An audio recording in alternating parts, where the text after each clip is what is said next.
canal. Sé que les prometí que en estos días iba a subir el video, la idea era subirlo la semana pasada, pero bueno, por problemas de salud no se pudo hacer. Así que hoy lo estoy subiendo.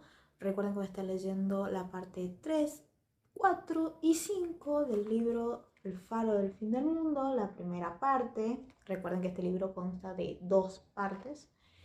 También decirles que nos sigan en nuestras redes, tanto de Facebook, Instagram, Wattpad y ahora tenemos TikTok también. Así que nos pueden seguir ahí. Recuerden que iniciamos una nueva sección en donde yo voy a estar leyendo mis obras literarias. Así que ahí pueden ir a ver también un poco, parte, conocer del arte que yo hago. Empecemos. Los tres fareros. Alrededor del estrecho de Magallanes, la navegación se activa de noviembre a marzo. El mar es siempre duro en esas zonas, pero si nada logra aplacar las inmensas olas de los dos océanos, al menos el clima es, en ese periodo, algo más homogéneo. Los barcos de vapor y los de vela se aventuraban con más seguridad. Entonces, a doblar el Cabo de Hornos, no obstante, el paso de los barcos, bien fuera por el estrecho de Lemer o por el sur de la isla de los Estados, no lograba romper la monotonía de las largas horas. Estos nunca eran numerosos, y mucho menos aún cuando el desarrollo de la navegación a vapor y el perfeccionamiento de las cartas marítimas redujeron los riesgos del estrecho de Magallanes, ruta más fácil y corta. Sin embargo, la monotonía que implica vivir en un faro nunca es perceptible. Por regla general, para los fareros, la mayor parte de ellos son antiguos marinos o pescadores y no se preocupan de los días y las horas. Además, el servicio no se limita a asegurar el funcionamiento del faro durante la noche. Vázquez y sus camaradas también debían ocuparse de la vigilancia en los alrededores de la bahía de Elgor, visitar todas las semanas el Cabo San Juan y observar la costa hasta la punta Sideral sin alejarse más de 3 o 4 millas.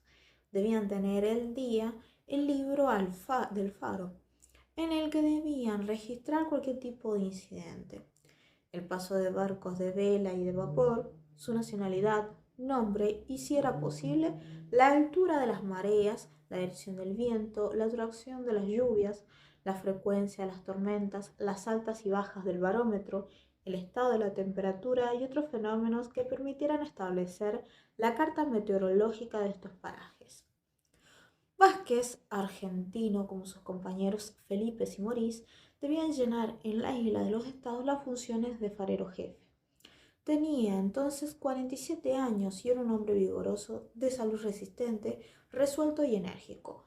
Como marino que había navegado por todos los mares, estaba totalmente familiarizado con el peligro.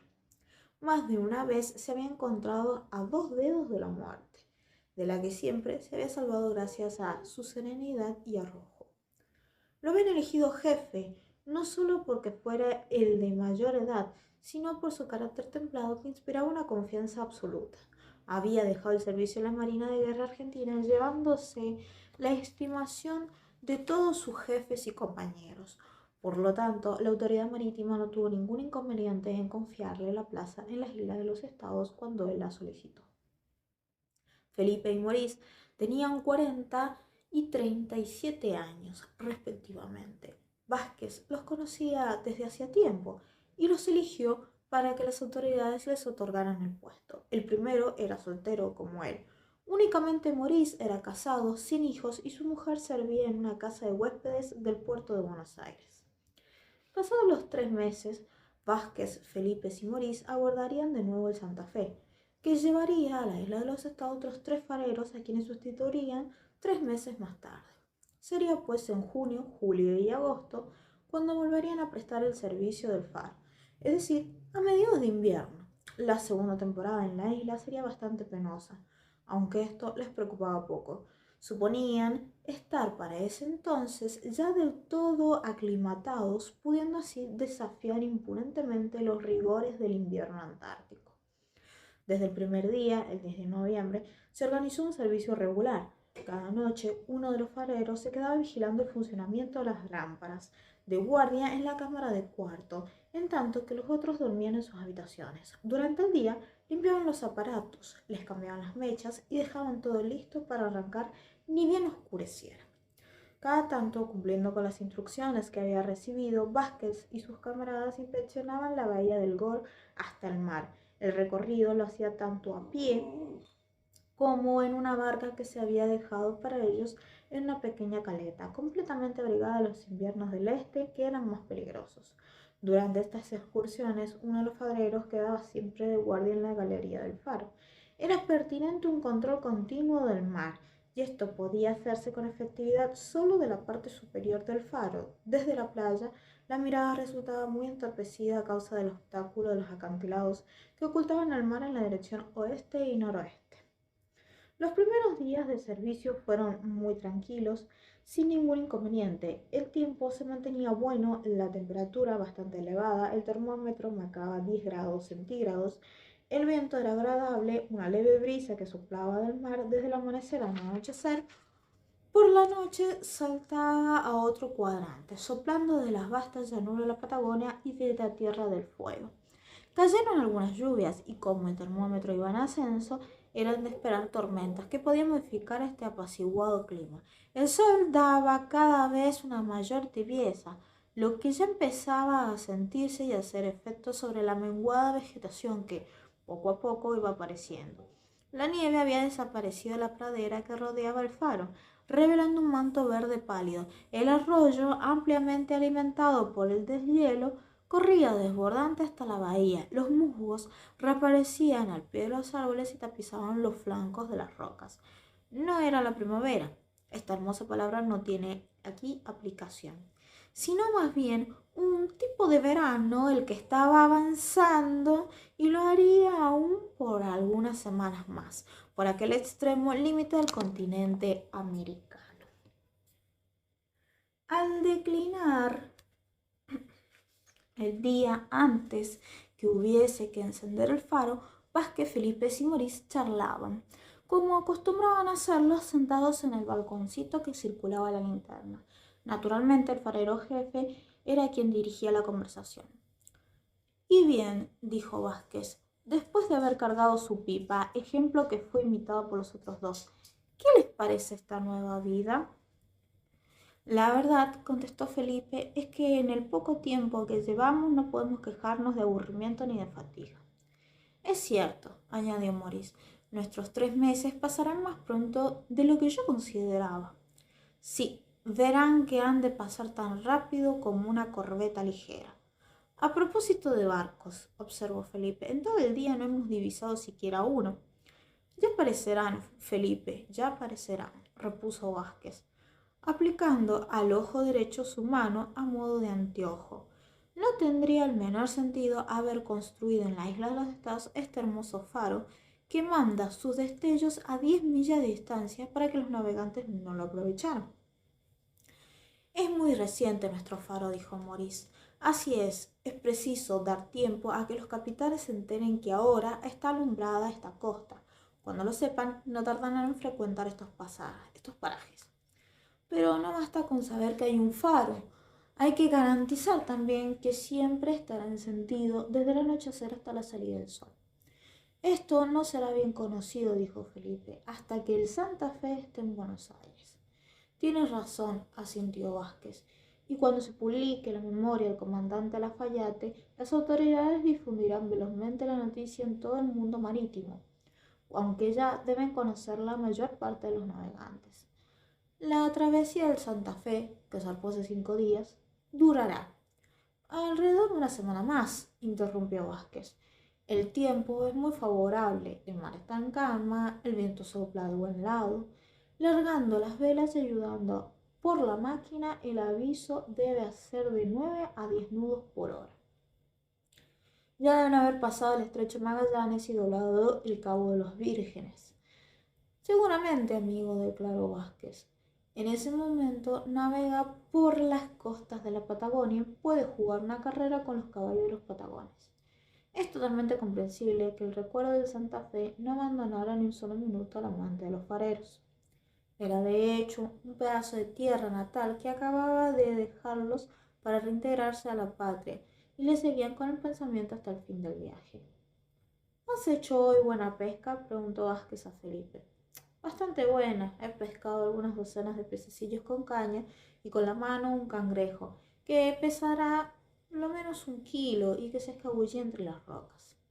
Bravo. No tengas cuidado en despoblar la bahía. Cuanto más se pesca, más pescados hay.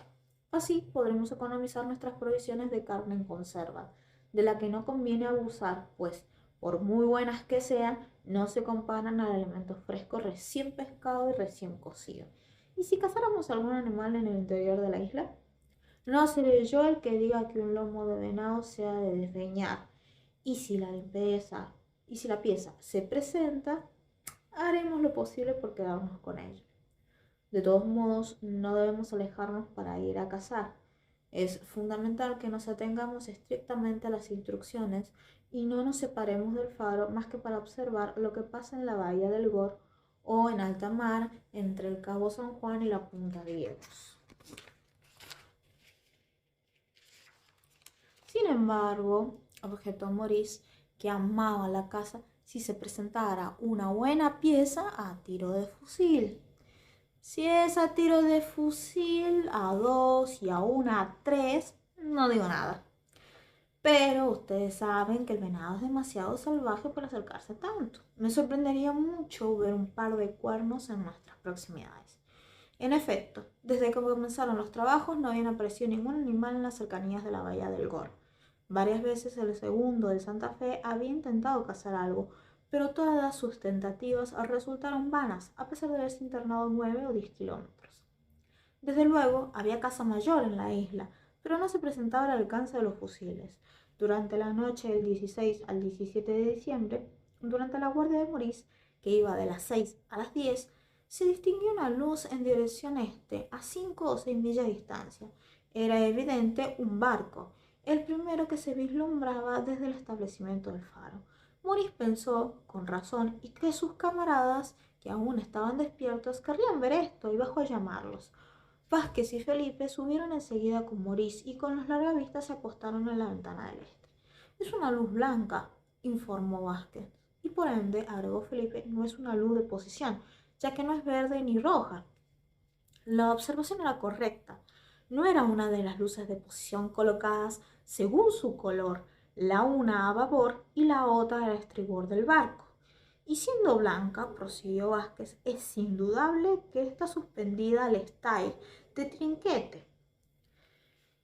El estay es un cabo que sujeta un mástil para impedir que se caiga sobre popa.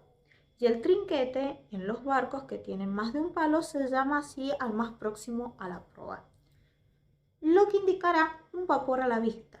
Siguieron el recorrido del barco a medida que acercaba y después de una media hora supieron a qué atenerse respecto de su ruta. El vapor, dejando el faro por babor, se dirigía decididamente hacia el estrecho. Pudo observarse una luz roja en el momento de pasar frente al estrecho, frente a la boca del Abra del San Juan. Luego tardó muy poco en formarse en medio de la oscuridad. He aquí el primer banco vislumbrado desde el faro del fin del mundo, profirió Felipe. Y no será el último, aseguró Vázquez. En la madrugada siguiente, Felipe distinguió que un gran velero aparecía en el horizonte. El tiempo era bueno, una brisilla del sudeste mantenía la atmósfera limpia de brumas, permitiendo divisar el barco a una distancia de por lo menos 16 kilómetros. Vázquez y Maurice subieron a la galería del faro. El velero se veía a la derecha de la bahía del Gor, entre la Punta Diegos y la Several. El barco navegaba rápidamente a una velocidad de 12 o 13 nudos. Como tenía su proa hacia la isla de los Estados, no podía asegurarse si pasaría al norte o al sur. La gente de mar siempre se interesa por estas cuestiones. Vázquez, Felipe y Maurice consideraban distintas posibilidades. Finalmente, Maurice, el que acertó, sosteniendo que el velero no buscaba la entrada al estrecho. De hecho, cuando estuvo no más a 2 kilómetros de la costa, maniobró en modo tal de doblar la punta Several.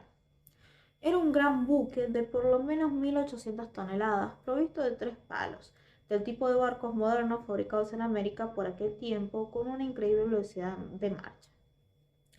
Que mi anteojo se transforme en un paraguas si este barco no proviene de los arsenales de Nueva Inglaterra, dijo Vázquez. Tal vez nos mande su número, expresó Maurice. No haría más que cumplir con su deber, jefe, contestó el farero. Cuando el barco se disponía a doblar la punta Several, hizo una serie de banderas al extremo del paro mesana, contraseñas que Vázquez tradujo consultando el libro depositado en la cámara del cuarto. Era el Montauk, del puerto de Boston, Nueva Inglaterra, Estados Unidos de América. Los fareros le contestaron izando la bandera argentina hasta el extremo del pararrayos y no le quitaron la mirada de encima hasta que desapareció detrás de las alturas del cabo Webster de la costa sur de la isla. Y ahora, dijo Vázquez, que lleve en viaje el Montauk y esperemos que no atrape ningún golpe de mar a la altura del cabo de Hornos.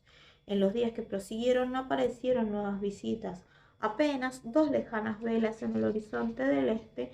Los barcos que pasaban a una decena de millas de la isla de los Estados no trataban seguramente de abordar las costas de América.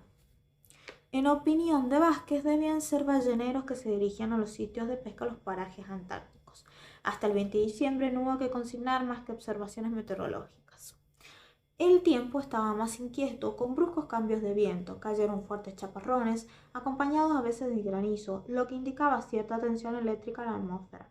Era probable que, dada la época del año, se presentaran fuertes tormentas. En la mañana del 21, Felipe paseaba fumando cuando creyó ver un animal del lado del bosque de hayas. Después de haberlo observado atentamente, fue en busca de su catalejo, con el auxilio del cual pudo reconocer que se trataba de un venado de gran tamaño. Era la oportunidad digna de aprovecharse. Felipe le avisó a los demás que salieron de la habitación y fueron a su encuentro. Los tres acordaron que era preciso cazarlo, así podrían disfrutar finalmente un delicioso plato de carne fresca, que hacía tiempo no probaban.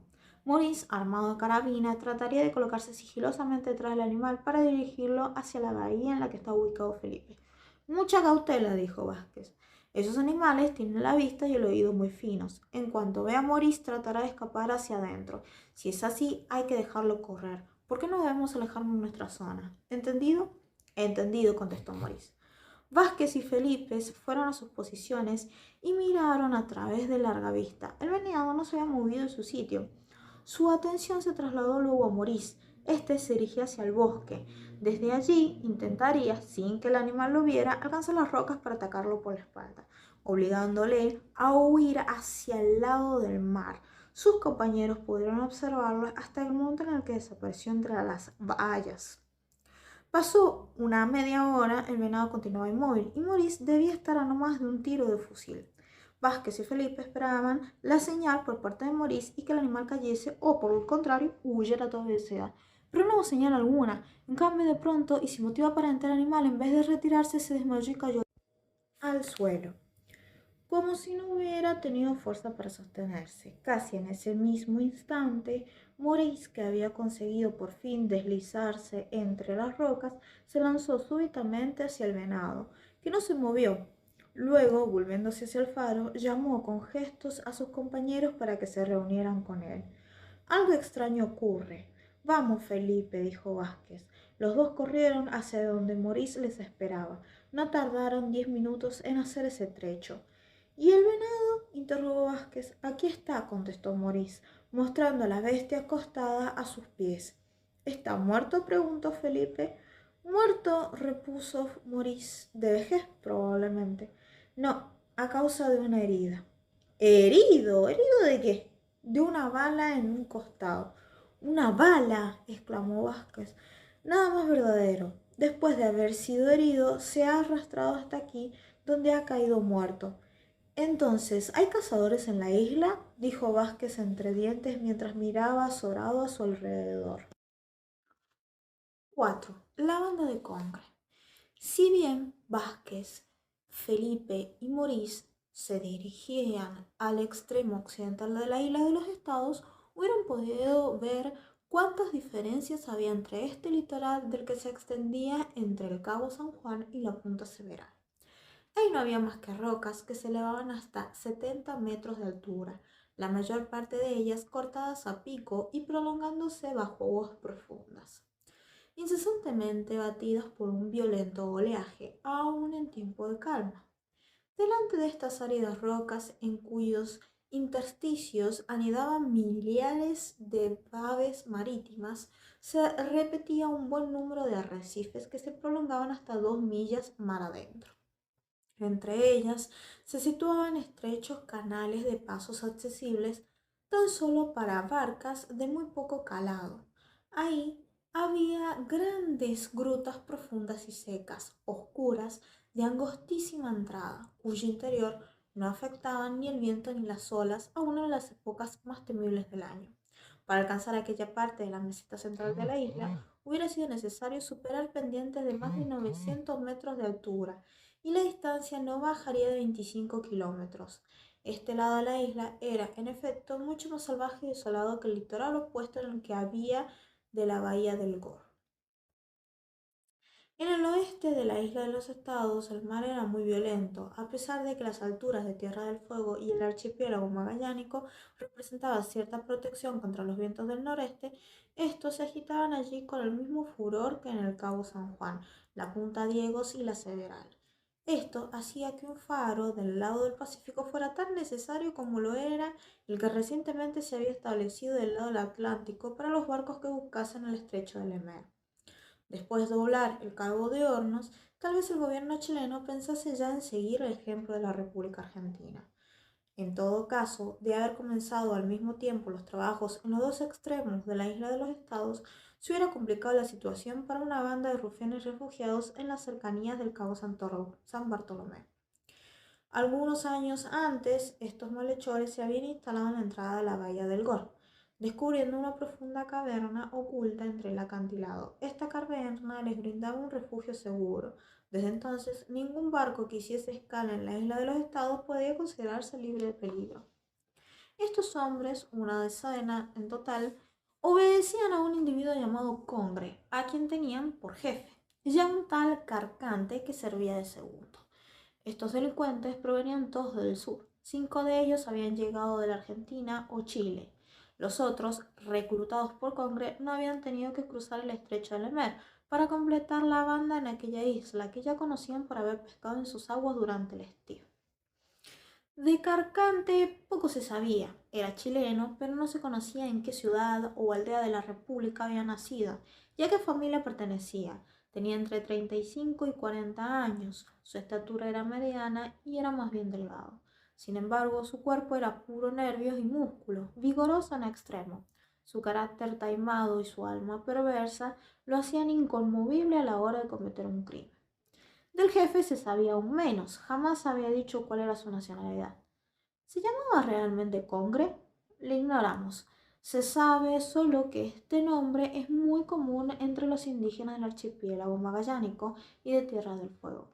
Durante el viaje de la Astrolabe y de la Sele, el capitán Dumont d'Urville, al hacer escala en la bahía Pequet, en el estrecho de Magallanes, recibió a bordo un patagón que se llamaba así, pero era dudoso que este congre fuese originario de la Patagonia. No tenía el rostro estrecho por arriba y ancho en su parte inferior, propio de los hombres de esa zona. La frente angosta, los ojos rasgados, la nariz chata y una estatura, por lo general, elevada. Por otra parte, su fisonomía en conjunto estaba lejos de presentar la expresión de dulzura que se encuentra en la mayor parte de estos pobladores. Congre tenía un carácter tan violento como enérgico, que se reconocía al primer golpe de vista en sus rasgos duros, mal disimulados por una barba espesa que empezaba a blanquear. Aunque no pasaba a los 40, era un criminal incomparable, capaz de cometer cualquier tipo de fechoría que no había podido encontrar otro lugar para esconderse que aquella isla desierta, aquel litoral que conocía mejor que nadie. Pero después encontró refugio. ¿Cómo habían conseguido subsistir en ella Congre y sus compañeros? Esto es lo que vamos a explicar seguidamente. Cuando Congre y su cómplice Carcante, a causa de una jugarreta que les hubiese valido la horca o el garrote, huyeron de Punta Arenas, el principal puerto del estrecho Magallanes. Llegaron a Tierra del Fuego, donde era más difícil que los persiguieran. Allí, viviendo entre los pescadores, se dieron cuenta de los frecuentes naufragios que ocurrían en la isla de los Estados. Cuando todavía no existía el faro del fin del mundo, Sin duda aquellos parajes debían estar llenos de restos de barcos naufragados, algunos de gran valor. Congre y Carcante concibieron entonces la idea de organizar una banda para recolectar aquellas reliquias, con 2 o 3 bandidos de su calaña, a los que se sumarían unos cuantos pescadores que no valían más que ellos.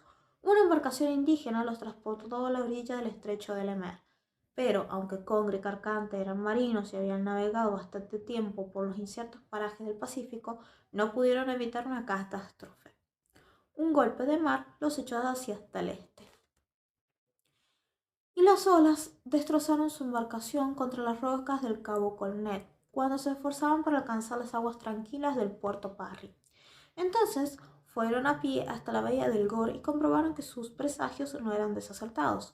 La playa, entre el cabo San Juan y la punta Several, estaba repleta de despojos de naufragios antiguos y recientes. Fardos, cajas de provisiones capaces de asegurar la subsistencia de la banda durante mucho tiempo, armas, revólveres y fusiles que podrían repararse, municiones conservadas en sus cajas metálicas, barras de oro y plata de gran valor, procedentes de ricos cargamentos australianos, muebles, planchas, maderas de todas clases y algunas partes de esqueletos, pero ningún sobreviviente. Los navegantes sabían que atenerse respecto de esta temible de las islas de los estados, todo barco que la tempestad lanzaba de este lado se perdía irremediablemente. Congre y sus compañeros no se establecieron en el fondo de la bahía, sino a la entrada, lo que adecuaba más sus proyectos. Desde allí vigilar el cabo San Juan. La caverna fue descubierta por casualidad. Su entrada estaba oculta bajo espesas plantas marítimas. Tenía el espacio suficiente para alojar a toda la banda. Se ubicaba al dorso de un contrafuente del acantilado, en la orilla norte de la bahía, lo que la hacía inmune a los vientos del mar. Se la condicionó con aquellas cosas que habían encontrado: muebles, vestidos, conservas, barricas de vino. Una segunda gruta, vecina a la primera, servía para almacenar todo lo que no tenía una aplicación inmediata: las barreras de metales preciosos, alhajas, objetos que habían llegado a la playa arrojados por las olas. Si más tarde Congre conseguía apoderarse traidoramente de un barco, fondeando descuidadamente en la bahía, cargaría todo el botín y regresaría a las islas del Pacífico, escenario de sus antiguas piraterías. Pero tal ocasión no se presentó todavía, y los malhechores no habían podido abandonar la isla de los estados. De todos modos, en estos 2 años su riqueza no cesó de aumentar. Ocurrieron en este tiempo varios naufragios, de los que los sacaron gran provecho, e incluso, imitando a otros rufianes, provocaron ellos mismos las catástrofes en las noches de tormenta, llamando la atención de los barcos hacia los arrecifes por medio de luces u hogueras. Y si alguno de los náufragos conseguía alcanzar la costa, era brutalmente asesinado al instante. Así era la vida criminal de esos forajidos, cuya existencia se ignoraba. No obstante, la banda continuaba prisionera en la isla. Congre había podido provocar la pérdida de algunos barcos, pero no atraerles hacia la bahía del Gor, donde hubiera intentado un golpe de mano. Por otra parte, ningún barco había hecho escala en el fondo de la bahía, casi ignorada por los capitanes. Y aunque así hubiera sido, era imprescindible dar con la tripulación escasa para que sucumbiera ante aquella pandilla. El tiempo pasaba, la caverna continuaba repleta de cosas de gran valor. Es de entender la ansiedad y rabia de Congre y de los suyos. Era el eterno eje sobre el que giraban todas las conversaciones entre Carcante y su jefe. Estar varados en esta isla es como un barco en la costa, cuando tenemos un cargamento que vale más de 100.000 monedas de plata. Sí, contestaba Congre, debemos partir cueste lo que cueste. ¿Cuándo y cómo?, replicaba Carcante, y nada se podía responder a esto. Nuestras provisiones se agotarán tarde o temprano, agregaba Carcante. Aunque la pesca nos proporcione lo que nos hace falta, puede faltar la caza. Y luego, ¿qué invierno hemos pasado en esta isla? ¡Demonios! Cuando pienso en todos los dolores que tendremos que sufrir todavía. A todo esto, ¿qué podía contestar Congre? Era poco locuaz, poco expresivo, pero qué rabia hervía en su interior al sentir su impotencia. No había nada que pudiera hacer, nada. Si a falta del barco que la banda deseaba sorprender en el fondadero, alguna embarcación se acercase hacia el este de la isla, Congre intentaría, si no él o uno de los chilenos, ser recogidos a bordo, y una vez en el estrecho de Magallanes encontrar la forma de llegar a Buenos Aires o Valparaíso, Con la enorme cantidad de dinero que poseían, podían adquirir un barco de 150 o 200 toneladas que Carcante, con algunos marineros, conducirían en la bahía del Gorro. Una vez en la caleta, se librarían de la tripulación y la pandilla entera se embarcaría con sus riquezas hasta llegar a la Salomón o las Nuevas Hébridas. Ese era el estado de las cosas, cuando 15 meses antes de que comience esta historia, la situación sufrió un cambio abrupto. A principios de octubre de 1858, se avecina a la isla un vapor con estandarte argentino. Maniobró de tal suerte que no había duda que se proponía entrar en la bahía del Gorro. Congre y sus compañeros reconocieron desde luego que era un barco de guerra, contra el que nada podían tramar. Después de eliminar todo rastro y disimulando la entrada de las dos cavernas, se refugiaron en el interior de la isla hasta que el barco se retirara. Era el Santa Fe, procedente de Buenos Aires, que llevaba a bordo un ingeniero encargado de la construcción de un faro en la isla de los Estados y que iba a estipular su emplazamiento. El aviso permaneció bastantes días en la bahía del Gorro y zafó sin haberse descubierto el nido de la banda de Congre. Carcante, que se había aventurado de noche hasta la caleta, pudo reconocer por qué el Santa Fe había hecho escala en la isla de los Estados. Iba a construirse un faro en el fondo de la bahía del Gorro. No había otra alternativa. La banda tenía que abandonar este lugar. Congre tomó el único partido posible. Conocía perfectamente la parte oeste de la isla, en los alrededores del Cabo San Bartolomé, donde podía encontrar otras cavernas para establecer su guarida. Inmediatamente, ya que suponían que el aviso volvería enseguida con los obreros para dar comienzo a los trabajos, se ocuparon de transportar todo lo necesario para asegurarles un año de vida, confiados ciertamente que a aquella distancia del Cabo San Juan no habría riesgo de ser atrapados. Como tenían poco tiempo, no podían trasladar todo lo que había en las dos cavernas y tuvieron que resignarse a retirar solo la mejor parte de las provisiones, conservas, vinos, vestidos y algunos preciosos objetos que guardaban. Luego, cubriendo cuidadosamente las entradas con piedras y hierba seca, dejaron el resto encomendado al diablo. 5 días después de su partida, el Santa Fe reaparecía de mañana a la entrada de la bahía y fondeaba en la caleta, trayendo consigo los obreros, el material para la construcción. Los trabajos comenzaron pronto y, como ya sabemos, fueron llevados a cabo rápidamente. La banda Congre no tuvo otra opción que ocultarse en el Cabo San Bartolomé. Un arroyo alimentado por el deshielo les daba la cantidad de agua necesaria. Gracias a la pesca y caza pudieron economizar las provisiones que habían llevado desde la bahía.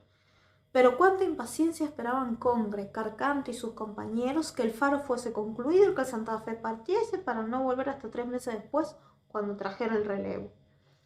Además, está decir que los bandidos se mantenían al tanto de todo lo que se hacía en el fondo de la bahía, tanto alejándose por el litoral como aproximándose hacia el interior u observando de las alturas que bordean la bahía New Year. No pudieron ir notificándose del desenvolvimiento de la obra y calcular en qué fecha terminaría. Entonces llegaría el momento en que el Congre pondría en ejecución un proyecto que había planeado detenidamente.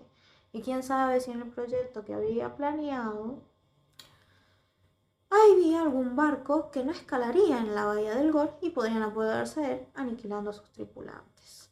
A Congre no le preocupaba la posibilidad de una inspección por parte de los oficiales, hacia aquel sector de la isla era poco factible, al menos por entonces, que alguien intentara aventurarse hasta los alrededores del Cabo Gómez, pasando las áridas llanuras y los parajes casi intransitables de la parte montañosa que no podían superarse sino a costa de un colosal esfuerzo. Es cierto que quizás el comandante del aviso quisiera dar la vuelta a la isla, pero era inadmisible que pretendiera desembarcar en la costa erizada de escollos. De todos modos, si esto llega a ocurrir, la pandilla tomaría medidas para no ser descubierta. Este incidente nunca se llegó a dar. Finalmente comenzó el mes de diciembre, durante el cual quedaría el faro definitivamente instalado. Los fareros iban a quedarse solos y Congre se enteraría por los primeros destellos que el faro lanzase en las tinieblas. Sí, una goleta de 150 a 200 toneladas, agregó Congre. La banda entera se había agrupado en el extremo del cabo. No era la primera vez que aparecía un barco a tan corta distancia de la isla de los Estados. Los malhechores se propusieron entonces provocar un nuevo hundimiento. No, contestó Congre. No conviene que esta goleta se pierda. Procuremos apoderarnos de ella. La corriente y el viento le son contrarios. La noche va a ser como boca de lobo. Le será imposible dar con el estrecho. Mañana estará todavía a la vista y ya veremos lo que nos conviene hacer. Una hora después, el barco desapareció en medio de una profunda oscuridad sin que ninguna luz denunciara su presencia. Durante la noche, el viento saltó al sudoeste. Cuando se hizo el día, Congre y sus compañeros bajaron a la playa y vieron la goleta varada en los arrecifes del cabo San Bartolomé. Quinto, la goleta Maule. Seguramente que no se calumniaba a estos infelices acusándolos de pirata. Este es el estilo de vida delictivo que debían haber llevado en los parajes de la Salomón y las Nuevas Hébridas, donde los barcos eran todavía frecuentemente asaltados en aquella época, y sin duda fue causa de la lucha contra los piratas organizada por el Reino Unido, Francia y América en esta parte del Océano Pacífico, que nuestros bandidos tuvieron que refugiarse en el archipiélago magallánico y luego en la isla de los Estados, donde se dedicaron a acumular restos de naufragios. 5 o 6 compañeros de Congre y de Carcante habían navegado también como pescadores y marineros de buques mercantes y estaban habituados a la vida de mar. Los demás debían ser el complemento de la tripulación, si la pandilla lograba tomar posesión de la goleta. Esta goleta, según indicaban su casco y arboladura, no debía ser más de 150 o 160 toneladas. Durante la noche, una ráfaga del oeste la había arrojado a un banco de arena sembrado de rocas, contra las que hubiera podido estrellarse, pero el casco no parecía haberse dañado. Inclinada sobre babor, descubría hacia el mar su banda de estribor. Su arboladura estaba indemne, el mástil de mesana, el palo mayor, el bauprés y las velas. El día anterior, por la tarde, cuando la goleta fue divisada, luchaba contra un ponente viento nordeste, tratando de alcanzar la entrada del estrecho de Lemaire, cuando Congre y sus compañeros la perdieron de vista en medio de la oscuridad. La brisa comenzaba a minorar y bien pronto fue insuficiente para asegurar a un barco velero una velocidad considerable. De repente, con la brusquedad propia de los parajes, el viento cambió y la goleta se vio impelida contra el banco de arena. El capitán y la tripulación, viendo que la corriente llevaba la goleta contra la costa más peligrosa, repleta de arrecifes, había echado al agua un bote, suponiendo que, de permanecer a bordo, todos morirían, porque la goleta iba a despedazarse irremediablemente contra las rocas. Funesta idea si se hubieran quedado a bordo. Todos hubieran salido sanos y salvos, en lugar de ahogarse entre las olas. Así lo atestiguaba el bote, que apareció en la quilla al aire a 2 millas del nordeste, empujado por la corriente hacia el fondo de la bahía Franklin. Cuando Congre y sus compañeros llegaron al banco de arena, la goleta estaba completamente en seco. Congre no se había equivocado al calcular el tonelaje de este barco. Le dio la vuelta y al llegar a la popa leyó Maule Valparaíso. Era un navío chileno que acababa de encallar en la isla de los Estados durante la noche del 22 al 23 de diciembre. Conseguimos lo que necesitábamos, dijo Carcante. Sí, es que la goleta no tiene ninguna vía de agua en el casco, rebatió uno de los individuos. Una vía de agua u otro es perfecto, cualquiera se repara, dijo escuetamente Congre. La parte al descubierto se veía ilesa, el timón en buen estado. En cuanto a la parte opuesta, que descansaba en la tierra, no era posible revisarla hasta que hubiese una marea a bordo, dijo Congre. La inclinación del barco hacía fácil la subida por babor. El choque no debía haber sido fuerte, a juzgar por el buen estado en que todo se encontraba. Lo primero que hizo Congre fue registrar el camarote del capitán. Allí encontró los papeles de a bordo. Volvió con ellos en busca de Carcante. Gracias a estos pudieron conocer que la goleta Maule del puerto Valparaíso, Chile, desplazaba 157 toneladas, que el capitán se llamaba Paila, quien contaba con 6 hombres de tripulación y que había zarpado el 23 de noviembre con rumbo a las Islas Malvinas. Después de haber doblado sin complicaciones el Cabo de Hornos, la Maule se disponía a embocar en el estrecho de Lemaire, cuando se perdió en los arrecifes de la isla de los Estados. Ni el capitán Paila ni ninguno de sus hombres habían podido salvarse, pues no tenían más refugio que el Cabo San Bartolomé y nadie apareció por tierra. La goleta no llevaba cargamento, pero para Congre lo importante era tener un barco a disposición para abandonar la isla con todo su sangriento botín. Congre dijo a Carcante: preparemos todo para levantar la goleta en cuanto tenga suficiente agua bajo la quilla. Ojalá no haya sufrido graves roturas. Enseguida lo sabremos, repuso Carcante. La marea ya empieza a subir. ¿Y entonces qué haremos, Congre?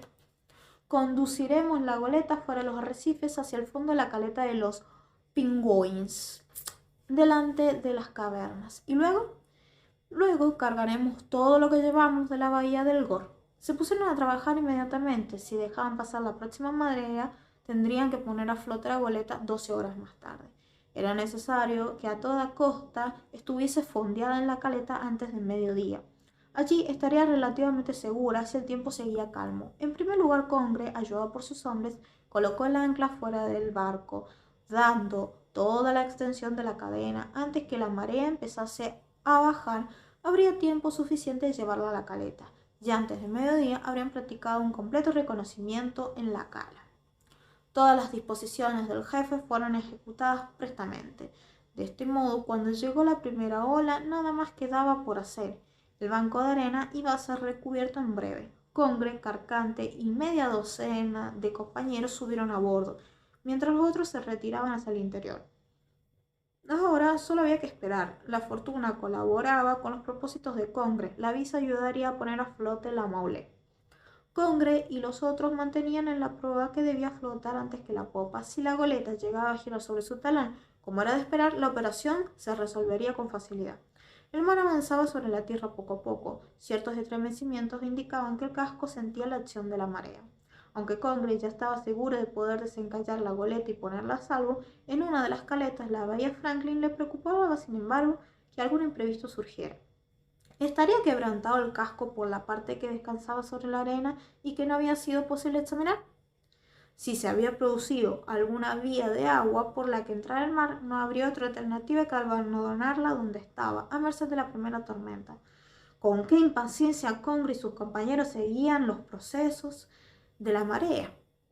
De a poco recuperaron la calma. El mar iba subiendo a lo largo de los flancos sin penetrar en el interior. El puente iba tomando su horizontalidad. «No hay vía de agua», exclamó Carcante. «Mano al cabestrante», ordenó Congre. Los hombres comenzaron a maniobrar. Congre, inclinado sobre la borda, observaba la marea, que subía desde hacía hora y media. Faltaría todavía una media hora para que desprendiese la popa. Congre quiso entonces acelerar la operación y, permaneciendo en la proa, gritó «¡Virar!». Toda la pandilla empujó enérgicamente las manivelas y la goleta se enderezó por completo. Carcante recorrió la cala, asegurándose de que el agua no había entrado. Ya no quedaban dudas. La Maule no había sufrido avería de importancia, y en esas condiciones sería fácil conducirla hacia un lugar seguro. Se la cargaría durante toda la tarde y al día siguiente estaría lista para hacerse a la mar. Si el tiempo seguía así, el viento sería favorable a la marcha de la Maule, tanto para remontar el estrecho Lemaire como para proseguir la costa meridional de la isla de los Estados hacia el Atlántico. Poco después de las 8:30, la proa empezó a levantarse, pero la segunda mitad de la quilla tocaba todavía la arena. Congre y los suyos no dejaban de sentir una fuerte ansiedad. El mar subía escasamente en media hora, y era necesario que antes de ese tiempo la Maule estuviera completamente a flote. Durante 2 días la marea iría disminuyendo en intensidad y no recobraría su punto máximo hasta pasadas 48 horas. Había llegado el momento de hacer un último esfuerzo. Es fácil de imaginar la irritación, o mejor dicho, la rabia de esta gentuza al sentirse impotentes. Estar preparados sobre el navío que desde hacía tiempo desean, que les aseguraría la libertad, la impunidad tal vez, y no poderlos remover del banco de arena. Cualquier tipo de demora podía significar el fracaso absoluto. Todos se daban cuenta de que la marea empezaba lentamente a bajar y que las rocas pronto quedarían en seco. Conscientes del inminente fracaso, los hombres proferían juramentos formidables y casi sin aliento se disponían a renunciar a una empresa del todo frustrada. Congre corrió hacia ellos, con los ojos en llamas y los labios cubiertos de rabiosa espuma. Agarró un hacha y amenazó con romperle la cabeza al primero que abandonara su puesto. Todos sabían que hablaba en serio. Los bandidos se asieron de las manivelas en un desesperado esfuerzo. La barra del timón se movió, señalando que se desprendía la arena. ¡Hurra, hurra!, gritaron todos. Sintieron que la Maule estaba a flote. El viraje del cabestrante se aceleró. Unos minutos después, la goleta flotaba fuera del banco. Pasó media hora y después de haber sorteado las rocas a lo largo de la playa, la goleta fondeaba en la caleta de los Penguins, a 3 kilómetros del cabo San Bartolomé.